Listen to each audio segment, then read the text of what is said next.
오늘 성경 전체 핵심을 잡기 위한 두 번째 시간입니다. 오늘 이 시간 저는 성도님들께 이런 질문을 드리고 싶습니다. 성도님들이 하나님과의 관계보다 더 믿고 싶은 유혹은 무엇입니까? 이 질문 앞에 우리 모두가 겸손히 무릎 꿇는 시간이 되었으면 합니다. 그래야만 우리 삶의 모든 불안과 갈등의 근원을 파헤치는 동시에 가장 놀라운 희망의 빛을 발견할 수 있기 때문입니다. 지난주에 우리는 창세기 1장에 웅장한 선언을 들었습니다. 하나님은 우리를 당신 자신의 형상대로 지으셨다고 하셨습니다. 본래 우리는 이 세상의 빛을 반사하고 하나님의 통치를 대리하는 고귀한 사명을 가진 존재로 창조되었다는 것입니다. 그러나 성도님들의 삶을 그리고 우리 모두의 현실을 솔직하게 한번 들여다보겠습니다. 지금 우리의 모습은 그 하나님의 형상에 누려야 할 완벽한 평안과는 거리감이 좀 있다는 것입니다. 우리는 끊임없이 무언가를 채우려 애쓰지만 영혼의 허기는 가시지 않다는 것입니다. 우리는 물질적 성공, 사회적 명예, 관계의 안정을 붙잡으려 발버둥치지만 모든 것을 얻는 순간조차 불안과 고독은 우리를 떠나지 않습니다. 마치 깨어진 그릇에 물을 붓는 것처럼 이 세상의 그 어떤 것도 우리의 갈증을 해소시켜주지 못합니다. 도대체 이 무거운 짐, 이 채워지지 않는 공허함과 하나님과의 단절감은 어디서부터 시작한 것이겠습니까? 왜 우리는 본래 창조된 목적대로 살지 못하고 매일 좌절하며 숨어 지내야 하는 존재가 되어야 합니까? 물론 이 질문에 대해 나는 아니다 라고 강하게 부정하실 수도 있습니다. 하지만 저는 사실 우리 성도님들 모두가 아니다라고 당당하게 주장하시기 있기를 정말로 원합니다. 오늘 본문 창세기 3장은 이 모든 문제의 원점을 보여주고 있습니다. 바로 인간이 하나님의 말씀과 하나님과의 관계보다 뱀의 속삭임과 나의 판단을 더 믿고 의지한 그 유혹에 굴복한 순간입니다. 이 비극적 타락의 이야기 속에서 하나님은 동시에 인류에게 가장 근원적인 구원의 약속, 즉 원시복음의 빛을 선포하셨습니다. 인간의 타락은 단순한 실수나 도덕적 실패가 아니었습니다. 그것은 하나님을 떠나 스스로 하나님이 되려 한 주권의 전복이었습니다. 뱀의 유혹은 아담과 하와가 이미 가지고 있던 하나님의 형상을 공격하도록 했습니다. 창세기 3장 5절을 보면 뱀은 가장 교활한 거짓말로 유혹합니다. 너희가 그것을 먹는 날에는 너희 눈이 밝아져 하나님과 같이 되어 선악을 알 줄 하나님이 아십니다. 뱀은 아담과 하와가 이미 영광스럽게 누리던 하나님과의 친밀함을 질투했습니다. 그리고 그들의 마음속에 너희는 하나님의 통제 없이도 독립적으로 판단하고 결정할 수 있다는 거짓 자율성을 심었습니다. 이 유혹은 결국 나는 나 스스로의 주인이다라고 선언하며 창조주를 피조물의 자리로 끌어내리려는 근본적인 교만이었습니다. 아담과 하와가 선악과를 바라본 시선은 오늘날 우리가 하나님과의 관계를 포기하게 만드는 유혹의 세 가지 원인입니다. 첫째가 육신의 정욕입니다. 성경은 먹음직도 하고라는 표현을 사용하였습니다.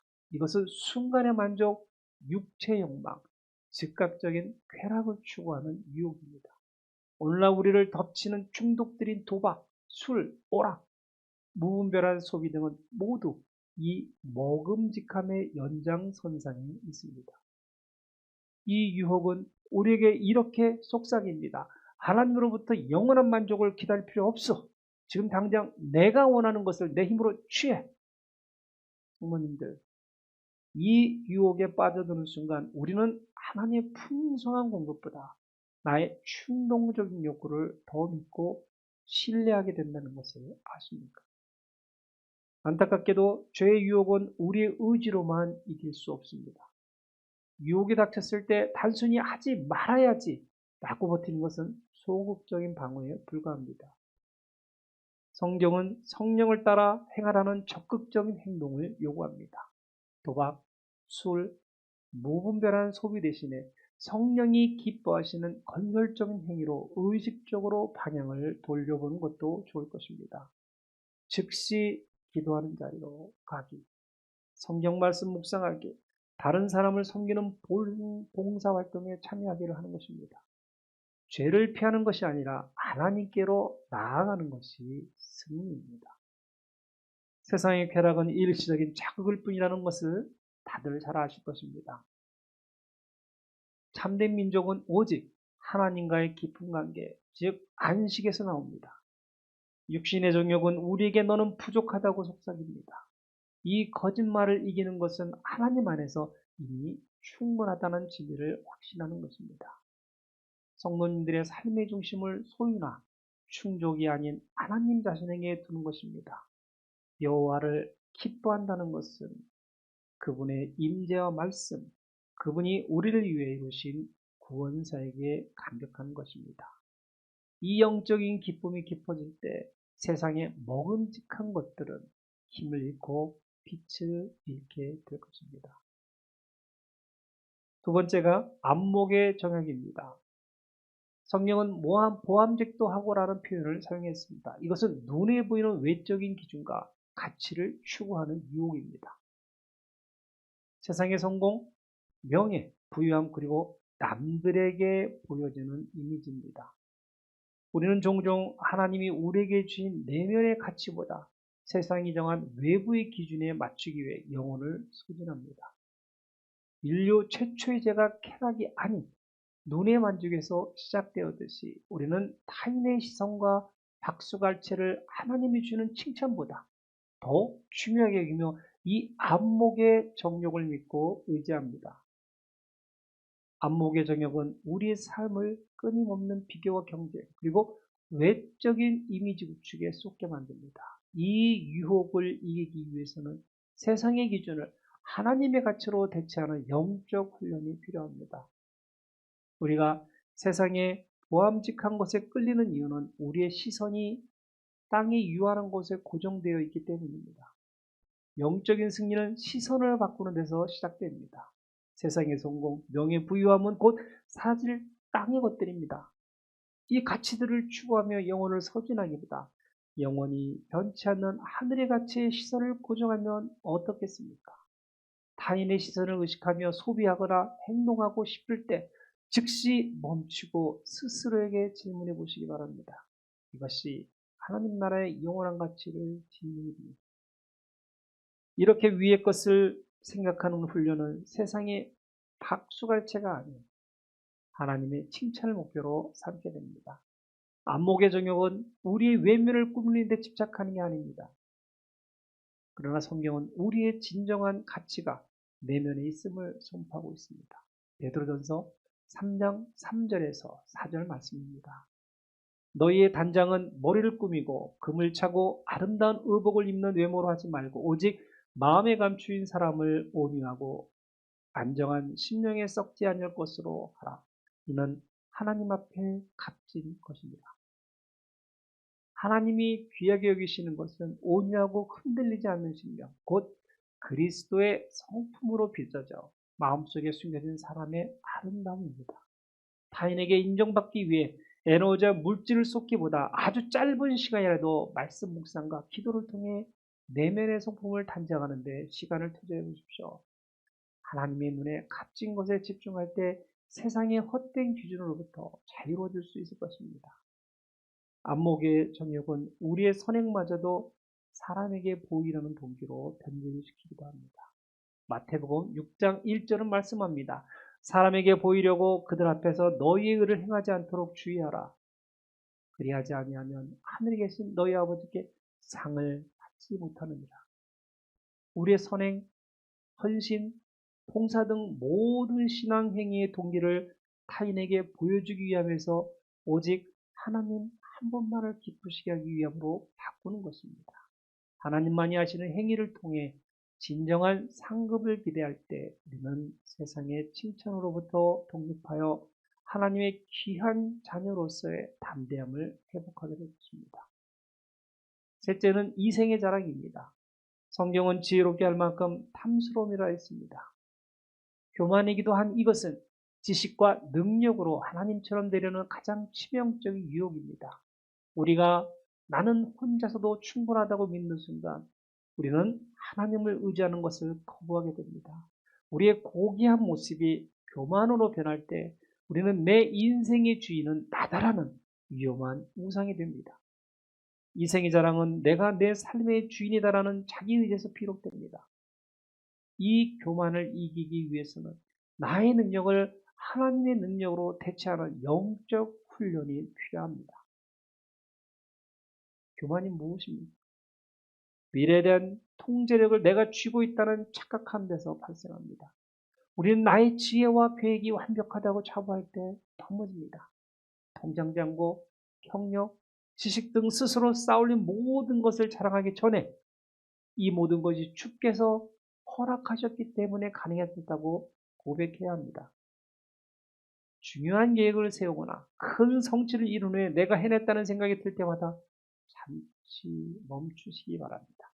그리고 주께서 원하시면 이라는 짧은 기도를 드리며 삶의 주권이 하나님께 있음을 매번 선포하는 것입니다. 이생의 자랑은 우리의 강함에 의지하게 만들지만 성경은 하나님께서 우리의 약함을 통해 일하신다고 증언합니다. 고린도후서 12장 9절에서 10절 이렇게 말씀하십니다. 나에게 이르시기를 내 은혜가 내게 족하도다. 이는 내 능력이 약한 데서 온전하여짐이라 하신지라. 그러므로 도리어 크게 기뻐함으로 나의 여러 약한 것들에 대해 자랑하리니 이는 그리스도의 능력이 내게 머물게 하려 합니다. 그러므로 내가 그리스도를 위하여 약한 것들과 능력과 궁핍과 박해와 공고를 기뻐하노니 이는 내가 약한 그때 강함이라. 성도님들의 지혜나 능력이 통하지 않는 실패와 한계 순간들을 숨기려 하지 마십시오. 오히려 그 순간들을 하나님께 나아가 자신의 연약함을 고백할 키로 삼으십시오. 성도님들이 스스로 연약함을 인정할 때 하나님의 능력이 마침내 그 자리를 채우고 당신의 삶을 통해 역사하실 것입니다. 교만의 근원은 자랑할 대상을 자신에게 두는 것입니다. 이 우상을 깨기 위해서는 자랑의 대상을 오직 하나님께로 옮겨야 합니다. 공장장고 똑똑함, 완벽한 삶이라는 가면을 벗어던지고 오직 하나님의 사랑과 구원의 은혜만을 자랑하십시오. 내가 쌓은 업적이 아니라 나를 위해 십자가에서 모든 것을 이루신 그리스도만이 우리의 자랑이 되어야 합니다. 성도님들의 성취나 능력을 인정받았을 때 그 자리에서 이것은 주님께서 주신 은혜 덕분이라고 진심으로 고백하는 것입니다. 내가 쌓은 것을 자랑하지 않고 주 안에서 자랑할 때 우리는 가장 위험한 우상인 자기 자신으로부터 자유로워지고 하나님의 귀한 자녀의 진정한 겸손함을 회복하게 될 것입니다. 그리고 인간에게 심판을 선고하는 그 가장 절망적인 순간 하나님은 사탄에게 영원한 패배를 선언하시며 인류에게 구원의 비전을 제시합니다. 이것이 바로 창세기 3장 15절 말씀입니다. 내가 너로 여자와 원수가 되게 하고 내 후손도 여자의 후손과 원수가 되게 하리니 여자의 후손은 내 머리를 상하게 할 것이요 너는 그의 발꿈치를 상하게 할 것이다. 이것은 인류에게 주어진 최초의 복음입니다. 여기서 여자의 후손은 남자 없이 잉태 대신 죄 없는 예수 그리스도를 가리킵니다. 발꿈치 상함은 그리스도께서 십자가에서 고통과 죽음을 겪으실 것을 예고하는 것입니다. 머리 상함은 그리스도의 십자가와 부활을 통해 죄와 사망의 권세를 가진 사탄의 권세가 영원히 결정적으로 파멸될 것을 약속하는 것입니다. 성도님들 놀랍지 않으십니까? 인간의 죄가 시작된 바로 그 자리에서 하나님은 인간이 자신의 힘으로 해결할 수 없는 죄의 근원을 미래의 구원자를 통해서 당신 자신이 해결하실 것을 약속하셨습니다. 우리가 느끼는 모든 불안, 외로 그리고 단절의 근원인 죄의 권세는 이미 창세기 3장 15절의 약속과 골고다 언덕의 십자가를 통해 최종 패배가 선언된 것입니다. 이제 우리는 이 강력한 복음의 빛 앞에서 우리의 삶의 방향을 다시 설정할 때입니다. 우리는 여전히 하나님보다 더 믿고 싶은 유혹에 시달립니다. 나의 재물, 나의 명예, 나의 지혜를 하나님과의 관계보다 더 신뢰하려는 이 교만을 완전히 내려놓아야 합니다. 이 유혹들은 결국 우리를 부끄러움 속에 가두고 우리가 지난주에 받은 존귀한 하나님의 영상을 계속해서 파괴하는 사탄의 도구일 뿐입니다. 오늘 우리의 도전은 바로 이것입니다. 우리를 하나님으로부터 숨게 만들었던 나의 자아와 판단이라는 무어가 입을 찢어버리는 것입니다. 스스로를 구원하려는 모든 시도를 중단하는 것입니다. 우리가 원시복음의 완성인 예수 그리스도를 믿음으로 붙들 때 우리는 죄의 어둠에서 해방되어 하나님과의 완전한 관계로 돌아가게 됩니다. 예수님은 우리가 가려 했던 부끄러움을 덮으시기 위해 십자가를 지셨습니다. 예수님은 우리가 겪는 모든 외로움과 단절을 아시고 우리를 찾아오셨습니다. 예수님은 우리가 도저히 이길 수 없었던 죄의 권세를 완전히 꺾으셨습니다. 우리가 이 진리를 믿고 고백하는 순간 우리는 더 이상 숨어있는 죄인이 아닙니다. 우리는 죄의 어둠에서 건져진 하나님의 존귀한 자녀로 거듭난 것입니다. 사랑하는 행것은 한마음교회 성도님들, 저는 성도님 모두가 하나님의 귀한 자녀로 설 수 있기를 갈망하기를 원합니다.